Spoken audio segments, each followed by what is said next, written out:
Hey everybody, welcome back to Jim's Garage. In this video I want to tell you about a tool that's helped me no end in my home lab, especially when I'm trying to test multiple devices at the same time.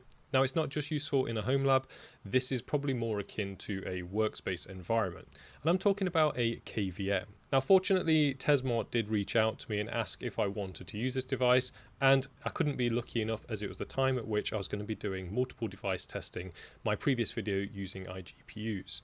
Now this device was excellent because it enabled me to basically do lots of different testing at the same time, manage lots of different machines as though I'm physically connected to them, and then basically seamlessly set it up so that I could do remote sessions if needed. Now you might be thinking, why do I need a KVM? Well, strictly speaking, you don't have to have one, but it does make administration much easier. And now you can use things like a KVM on both physical devices and even virtual devices, especially if you're doing things like hardware pass-through. It's going to give you the exact same setup as if you were to plug a keyboard and mouse and a monitor in, but with all the convenience of simply touching a single button. Now this TESmart device is a little bit special. The one I got here is obviously the YouTuber top model, but there are smaller models available that have the same features, just you can connect fewer PCs. So let's have a quick look through the specification and I'll tell you what's special about this. So having a look at the device physically, on the front we've got a headphone jack and then we've got two USB ports running at 5 gigabits, one's USB-A and one's USB-C. Next up we've got the LCD, which will show you which channel you're on chiefly, as well as the devices you've got connected to it. The buttons are quite simple, 1 to 4 are your inputs, and then you've got some other settings such as which display you want to output to, as well as switching those displays round, and then also you've got some handy security features whereby you can lock audio, you can lock the USB, and you can lock the KVM itself to prevent people from changing the input. It does have an infrared sensor, so you can do this remotely, and also a power button on the end. Now one other important feature of this device is USB pass-through, and you might be thinking, why would you want that? That'll become clear in a moment, but basically USB pass-through will enable the device to be exposed directly to the underlying machine, and that's great for latency sensitive applications or maybe things like a keyboard and mouse if you're gaming.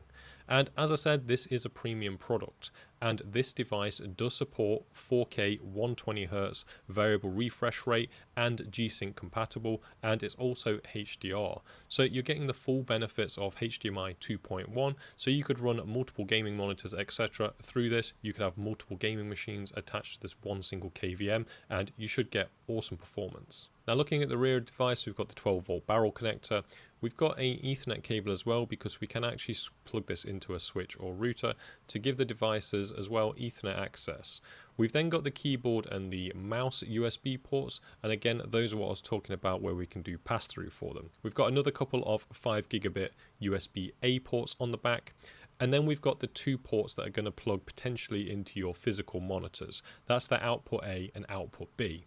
The rest in the orange boxes are all the respective machines you want to plug this in, physical or virtual, and it's a simple process of plugging in the supplied USB and HDMI cables into the respective machines. So effectively output A and B would go into your monitor, and then input A's and B's on the orange boxes would go into the respective devices. Then when you press the button, you can see that it's going to seamlessly fail over to those devices. Now let's head over to the website and that'll give you an overview of the specific capabilities of this device.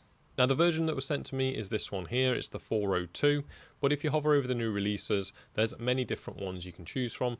Essentially, you can choose the size that you want, i.e. for the number of machines you've got, but also the key connector that you've got, either DisplayPort 1.4 or HDMI 2.1. Now, what we can connect to this is pretty much up to you, anything really that supports USB or HDMI, and the key features here really are this thing is very high performance in terms of what you're probably used to for a KVM. So for example, it's got EDID, which is the key real selling point for this. EDID stands for Extended Display Identification Data. What that means is it basically spoofs the monitors that are attached to the devices and pretends to keep those live to the machines that are on the other end.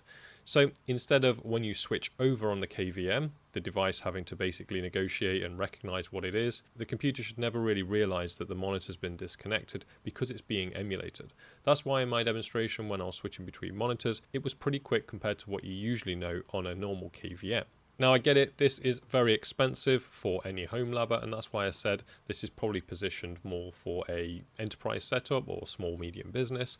But if you do look at the other options they've got, for example, the 2 PCs and 2 monitors, it's much more reasonable. And they also have a sale on here, plus it's also on Amazon Prime, I believe, at the moment. So if you are interested in getting one, I definitely recommend this device from the time that I've had with it, and it does seem to give you premium features. And so if you are a big spender when it comes to gaming, you might have multiple rigs, multiple monitors, this should support all the refresh rates that you're going to need, so 4K 120Hz and up to 144 with DSC enabled. Do note that as you up the resolution and the refresh rate, there is a greater delay between switching between devices, and you can see that noted here with 3 to 5 seconds versus sort of the 1 second for a 1080p. Importantly, it does support multiple monitor modes, so just like you're probably used to with a single device whereby you might want to duplicate or extend screens, etc., that can also be done through this KVM, which is a unique feature if you're more used to sort of the enterprise KVMs. And here, just in a game, you can see that I'm running this at 165 on my 1440p monitor.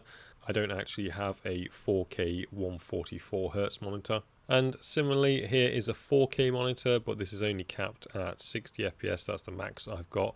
But both of the monitors I've tested on are G-Sync compatible, and both of them display G-Sync compatible when I put this through. So that was good to see. I will obviously update this in the future when I do upgrade my monitors and GPUs, etc., to test out HDMI 2.1. But from this, it looks good, but obviously this is not conclusive of it working as advertised. One thing to note is this is not an iKVM, so you can't remote into this much like you might do, say, a Pi KVM or something like that. This is a different product. It would be great if it did have that capability, but that's just not in this device. If you do want something that's more sort of remote access, then go and look at those kind of devices, those with sort of internet connectivity that are designed specifically around remote access. So let me know if this is something that you're going to be thinking about purchasing, whether you've been using KVMs before, whether you're more used to them in the enterprise space, and how this one might elevate that user experience. I'm keen to know. Anyway, as always, if you've liked this video, please give it a thumbs up, hit that subscribe. I'll see you in the next one. Take care, everybody.